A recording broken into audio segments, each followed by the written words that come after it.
Der Flaschenöffner Nummer 1 ist natürlich ein Metermaßstab. Also Servus, Havaderi und herzlich willkommen zu einer brandneuen Ausgabe Bayerisch für Anfänger. Heute ist mal wieder der Reistau.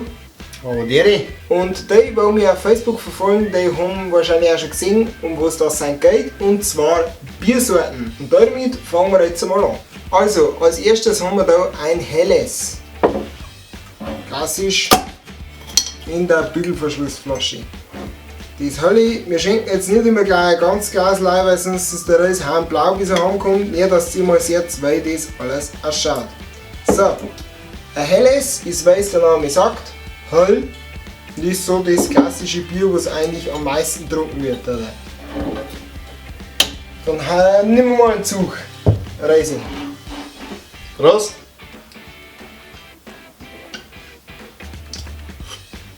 Nichts anderes erwartet, schmeckt einwandfrei.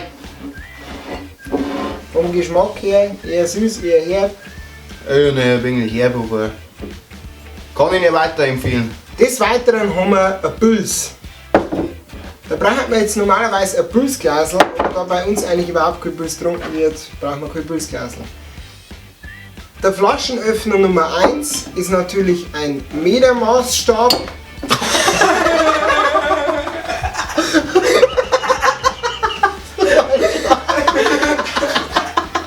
Also und deswegen nehmen wir jetzt das Puls ein, das Glasl ein, weil wir eigentlich nicht so die Pulsglasler haben.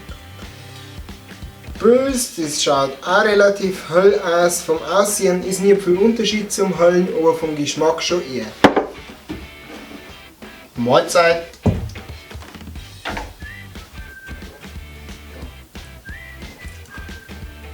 Ja, schmeckt auch ein herb. Hat ein wenig einen eigenen Geschmack, aber also ist auch empfehlenswert mal so. Wieder eine mehr, diesmal in einem anderen Behälter als Weizen. Das haben wir ja schon mal gehabt. Und das haben wir natürlich heute auch. Da sehen wir jetzt zum ersten Mal einen optischen Unterschied zwischen den Bieren. Und zwar ist es Weizen, nachdem man dann die Hefe aufgeschüttelt hätte. Ich kann das jetzt nicht so, weil ich schütte jetzt nicht das ganze Glas voll. Nachdem man die Hefe aufgeschüttelt hat, wird das Hefeweizen meistens sehr trüb, im Gegensatz zu einem hellen. Geschmackstest. Nostravi.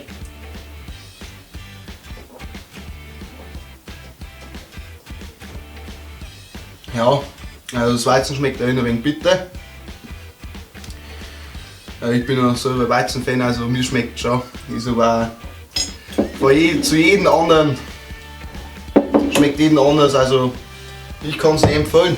Mal jeder soll wissen. Ja. Als nächstes haben wir ein Biermischgetränk und zwar ein Radler. Ein Radler, das ist ein Hals mit Zitronenlimo. Das kennt man dann schon auch gleich, wenn es eingeschenkt wird, dass das sehr klar ist und sehr, sehr hell von der Farbgebung her. Das kann man jetzt probieren, das wird noch süßlich schmecken. Mahlzeit.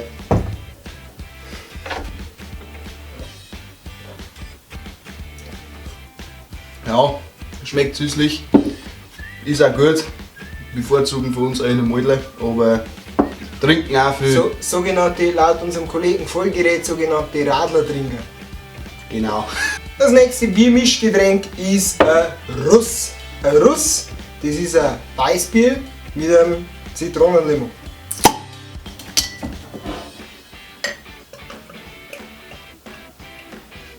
Das ist jetzt schon ein bisschen dunkler, weil das normale Radler, das liegt jetzt am Weizen. Geschmackstest. Der wird jetzt ein kleiner Ticken, so nicht ganz so süß wie das Radler sein. Nein, es ist nicht ganz so süß. Geschmacklich aber auch voll in Ordnung, also gab mir nicht beklungen. Schmeckt gut. Also man sieht, der Amazing Rice ist nicht gerade ein Biergegner. Definitiv nicht. Wenn es den einmal irgendwo trefft und wollt was Gutes da, gibt es noch alle Jas. Auf jeden Fall. Der freut sich. Da freue ich mich, übernarrisch. Unser letztes Biermischgetränk ist ein Cola Weizen. Das ist, wie der Name schon sagt, ein Cola mit Weizen. Willst du in Deckung gehen?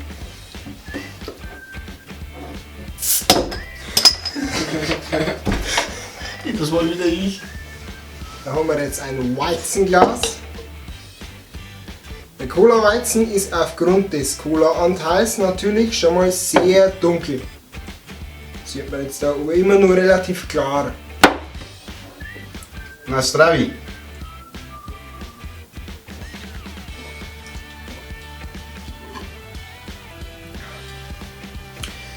Also, der Cola-Weizen hat einen leichten Cola-Geschmack. Ich muss sagen, ich mische mir lieber immer selber her, dass ein bisschen meiner Weizengehalt drin ist, aber kann man auch trinken, ist fertig gemischt. Es ist wieder eher süß. Ja, Außerdem kann man ein fertiges Cola-Weizen natürlich auch gleich zur Fertigung einer Guasmaus hernehmen. Zu dem Video habe ich sehr viele Kommentare gekriegt, welche verschiedene Varianten Guasmausen das gibt, und deswegen wird es in naher Zukunft definitiv ein Video geben über die verschiedenen Guasmaus-Varianten. Danke für die Anregung.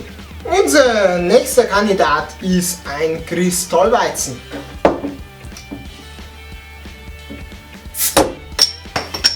Daneben.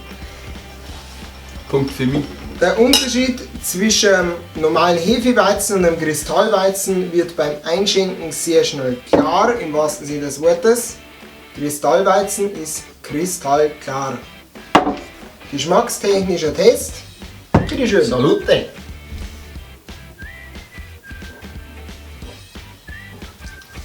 Also das Kristallweizen ist nicht so ganz herb bei das Heferne. Geschmacklich aber trotzdem eigentlich gut. Ich bin einer der Fan von Hefen, weil ich von Kristall, aber kann man auch trinken. Also spricht nichts dagegen. Und jetzt kommen die ganzen Spezialvarianten. Als erstes haben wir da ein Kellerbier.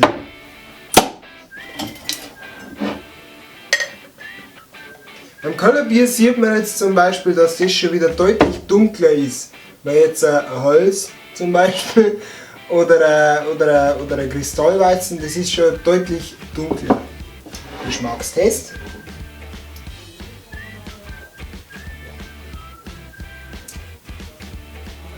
Also das Kellerbier, das schmeckt sehr bitter.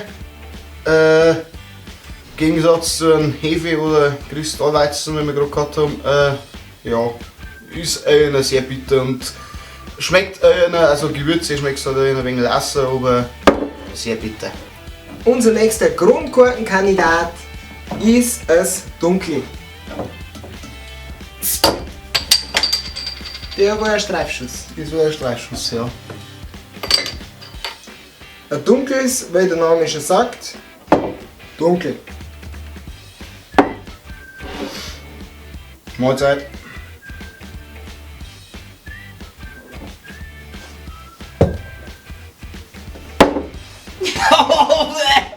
Also, das dunkle Nebel, das hat wirklich einen Sehr eigenen. sehr eigenen Geschmack.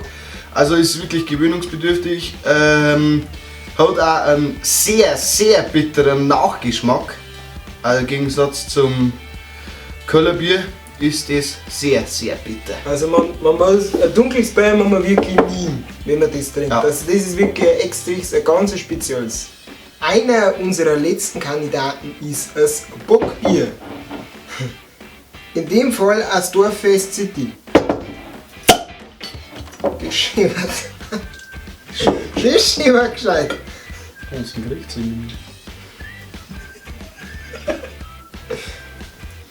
Bockbier, in dem Fall wieder sehr hell, sehr klar. Prost.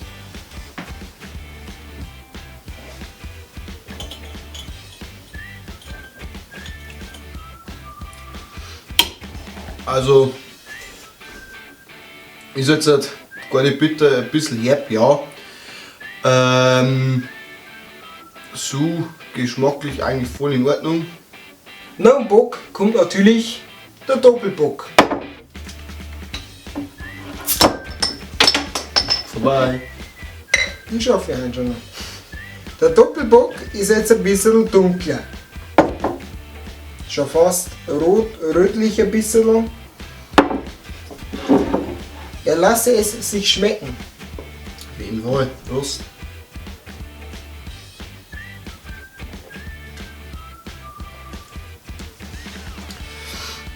Ja, also hat einen sehr herben Geschmack, also einen bitteren Nachgeschmack im Gegensatz zum normalen Bockbier. Ja, erinnert mich irgendwie an das Dunkelne, hat so einen wirklich ekligen Nachgeschmack. Also wieder was für Feinschmecker. Vorletzter Kandidat in unserer langen Liste an Biersorten ist das Rauchbier. Also was jetzt kommt, ist wirklich alles ganz speziell. Das ist noch der Oberschenkel. Ja, der Oberschenkel wäre ein Treffer. Rauchbier, sehen wir schon, ist schon wieder sehr, sehr dunkel. Und schmeckt wie ein Schrödel gereichert. Stimmt auch wirklich. Ist ein sehr eigener Geschmack. Ja, ist wirklich ein sehr eigener Geschmack. Auch. Das, wenn du trinkst, das erinnert mich wirklich an ein Gereichert. Also an einen Räucherschinken. Zum Beispiel, ja. Ja, ist auch wieder wirklich für die Feinkoster ist ein wenig bitter im Nachgeschmack. Aber ja. Ich sage mal sowas, das sind eigentlich keine Alltagsbiere, sondern das hat so einen speziellen Anlass. Da heißt der Kistel Rauchbier und das ist alles immer ein wenig extra. So, unser letzter Kandidat heint ist ja ganz klar, wir kommen aus der Oberpfalz. Was ist Oberpfalz? Zeugl. Da haben wir jetzt einen Zeugl. Ah, der Oberarm. Der Oberarm. Zeugl, der ist jetzt irgendwo zwischen die dunklen und die hellen, also das ist so ein guter Mittelwert. Bitteschön. Dankeschön. Prost, das letzte Mal.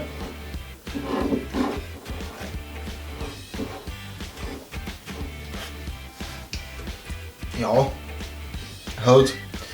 Ist ein bisschen herb, ja. Ein kleiner, also wirklich einen leichten, bitteren Nachgeschmack. An und für sich ein gutes Bier. Zeugl ist eigentlich von uns von der Tradition her, sage ich mal, nicht so, dass du einen Zeugl jetzt irgendwo im Kistel kaufst, sondern Zeugl ist eigentlich so in die Kommunenbrauhäuser oder in die kleineren Wirtshäuser, die wir selber nur einen Zeugl machen.